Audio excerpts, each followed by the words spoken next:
Hello friends, आज मैं आपको बताऊंगा कि बकरियों में फूड पॉइजनिंग का इलाज। यदि बकरियों में जब पॉइजनिंग हो जाए या फूड पॉइजन हो जाए या किसी भी तरह का पॉइजन हो, उस स्थिति में उसका इलाज कैसे किया जाता है। बहुत इस तरह के कमेंट्स भी आ रहे थे इस चैनल पर कि सर फूड पॉइजनिंग के बारे में बकरियों के लिए डिटेल से वीडियो बनाएं। तो आज की वीडियो के अंदर आपको पूरी डिटेल से फूड पॉइजन के बारे में वीडियो मिल जाएगी। किस तरह की दवा, किस तरह की इंजेक्शन, पूरा ट्रीटमेंट, शुरुआती स्टेज में आप कैसे ट्रीटमेंट करें, बाद में यदि ठीक नहीं हो रही है तो उस स्थिति में किस तरह का ट्रीटमेंट आप करवा सकते हैं। यानी ऑल ट्रीटमेंट की जो है इस चैनल पर आपको इस वीडियो में उपलब्ध हो जाएंगी।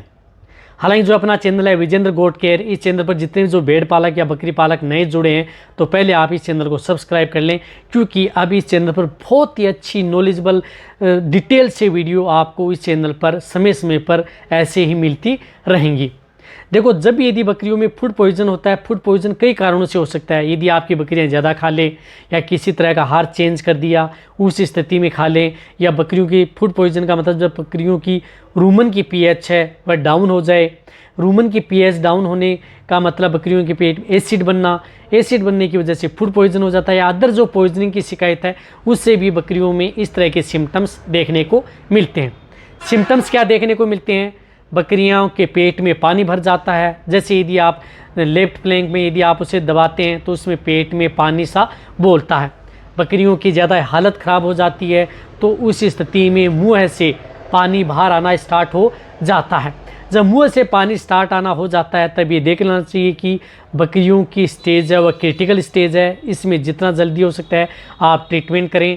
या यदि आपकी बकरियां कुछ इस तरह का आहार खा जाएं, या कुछ इस तरह की मिठाइयां खा जाएं, या कुछ इस तरह का दाना मिश्रण खा जाएं, या कुछ इस तरह का छाछ दालें खा जाएं, तो उसकी वजह से भी पॉइजनिंग की शिकायत हो जाती है। या कहीं पर यदि आप बकरियों को घुमाने के लिए लेकर के जाते हैं या रास्ते में कुछ इस तरह की चीज़ खा गई, उसकी वजह से भी बकरियों में फूड पॉइजन हो जाता है। या यदि आपकी बकरियां कुछ इस तरह का घास खा गई उसकी वजह से भी बकरियों में पॉइजनिंग की शिकायत हो जाती है। यानी ये जो पॉइजन है ये यदि आप इसका समय पर यदि आप ट्रीटमेंट नहीं करवा पाते हैं तो बकरियों की मौत हो जाती है, और ज़्यादातर बकरियां इस फूड पॉइजन से ख़त्म भी होती हैं। और इसमें कई बार देखा होगा कि फूड पॉइजन कई बार बकरियां डायरिया, दस्त करना स्टार्ट कर देती हैं, बहुत ही ज़्यादा दिक्कत हो जाती है, तो उस स्थिति में भी लास्ट में उनकी मौत हो जाती है यदि उनको सही ट्रीटमेंट नहीं मिल पाता है तो। अब आपको क्या करना है? जब यदि आपने देखा कि बकरियों को फूड पॉइजन हो गया है तो उस स्थिति में यदि आपके पास नज़दीक यदि कोई मेडिकल स्टोर है तो वहाँ पर आप जो कोल एल है वह दवा ज़रूर ला करके अपनी बकरियों को दें। कोल एल या कोल एल 2X बैटरी जेल लेना है तो आप कोल एल जो ये 2X आती है, ये भी केरस की आती है, कोल एल भी केरस की आती है, दोनों की डोज आप 1 ml पर kg बॉडी वेट आप दे सकते हैं। जब भी बकरियां 30 kg की हैं तो 30 ml, 50 kg के हैं तो 50 ml, बकरे 100 kg के हैं तो 100 ml एक साथ, और आप उसको रिपीट भी करें 2 से 3 घंटे बाद में एक बार और रिपीट करें। इस तरह से आपको दिन में 3 बार आप इस दवा का प्रयोग, जब यदि पॉइजनिंग की शिकायत हो जाती है, ये पॉइजनिंग में भी बेटर है, ब्लोट है, टिम्पेनी है, इस तरह को भी ये कंट्रोल करने का काम करती है। रूमन में किसी भी तरह की जो पॉइजनिंग की शिकायत है उनको भी ये कंट्रोल करने का काम करती है। यदि प्रेग्नेंट है तो भी आप दे सकते हैं। ये एक इमरजेंसी दवा है जो मैंने जितने भी जो बकरी पालक या भेड़ पालक हैं उनके लिए जो मैंने बताया कि ये इमरजेंसी, और आपको इमरजेंसी लिक्विड बोलस उनके बारे में भी इस चैनल पर आने वाले समय में वीडियो मिलने वाली हैं। इसलिए आप कोल एल 2X का प्रयोग नॉर्मल है तो कर दें। यदि बकरियों के पेट में ज़्यादा पानी भर जाता है तो उस स्थिति में आप उस बकरियों को पेट से पानी निकलवाएं, यानी जो स्टोमिक ट्यूब आती है उसका प्रयोग करें, उससे बकरियों का पेट का पानी है वह बाहर निकलवाएं। यदि जब तक उसको पेट के पानी बाहर नहीं निकलवाएंगे तब तक आपकी बकरियां ठीक नहीं हो पाएगी। नॉर्मल स्टेज यदि आपको लग रहा है कि पॉइजनिंग शिकायत हो गई है तो आप इस स्थिति में ये दवा देनी है। यदि पाइप का भी प्रयोग करें तो भी आप इन दवाओं का प्रयोग ज़रूर करना है। अब साथ में आपको क्या करना है, आप उसे मीठा सोडा भी दे सकते हैं। यदि बकरियों में इस तरह की यदि दिक्कत हो जाती है, सोडियम बाइकार्बोनेट मीठा सोडा यदि घर पर पड़ा है, यदि आपको दवा उपलब्ध नहीं हो रही है तो उसका भी प्रयोग आप 50 ग्राम प्रयोग कर सकते हैं। अब इसमें जितना हो सकता है आप डॉक्टरी ट्रीटमेंट, आपके पास नज़दीक यदि वेटरनेरियन है उनसे जल्दी से जल्दी आप संपर्क करें, वरना इसमें बकरियों की मौत बहुत ज़्यादा होती है।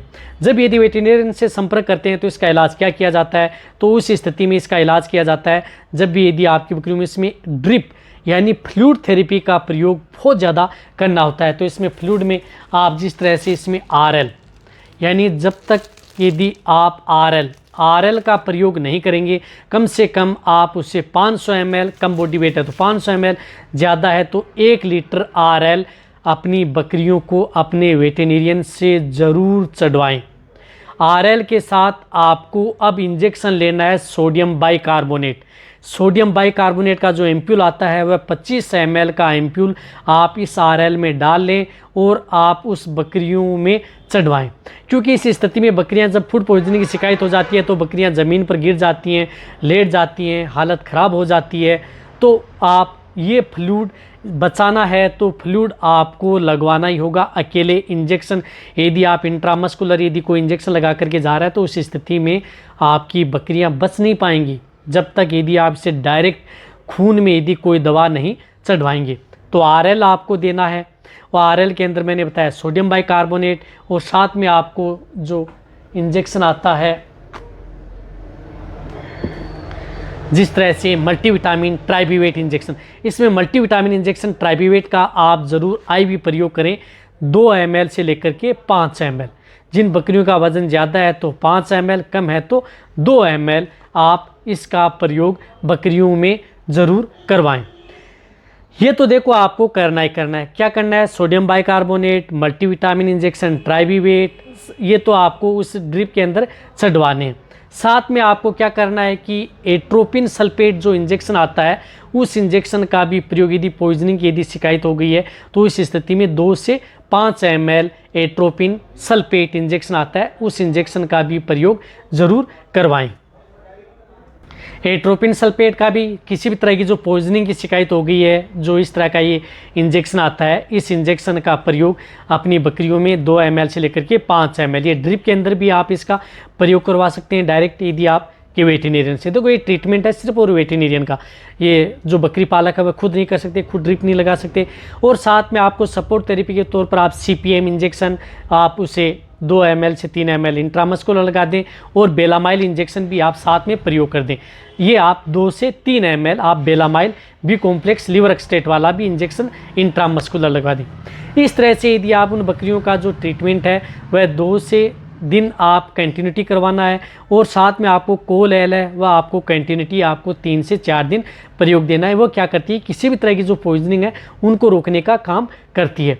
यदि फूड पॉइजनिंग की शिकायत हो गई है तो भी आप उसका प्रयोग कर सकते हैं, उसमें भी आपको बेटर रिजल्ट देखने को मिलता है। ये ट्रीटमेंट आपकी बकरियाँ यदि प्रेग्नेंट है तो भी कर सकते हैं, नॉन है तो भी कर सकते हैं, छोटे से बड़े लेकर के सभी बकरियों में ये सेफ रहता है। ये है ट्रीटमेंट। इससे आपको अदर जो इंजेक्शन है उसको लगाने की आवश्यकता नहीं होती। यदि बकरी में बहुत ही ज़्यादा दर्द है, सूजन है, तो आप उसमें कोई एनाल्जेसिक इंजेक्शन ज़रूर लगा सकते हैं, जैसे वेटालजिन है, अदर इंजेक्शन है, मिलोक्सिकेम है। दिक्कत नहीं है तो आपको कोई लगाने की ज़रूरत नहीं है, इससे ये ट्रीटमेंट हो जाता है। तो ये वीडियो जितना हो सकता है जितने जो बकरी पालक है उनके साथ आप शेयर करें। इसी तरह से आप मेरी वीडियो देखते रहें। थैंक्स, धन्यवाद।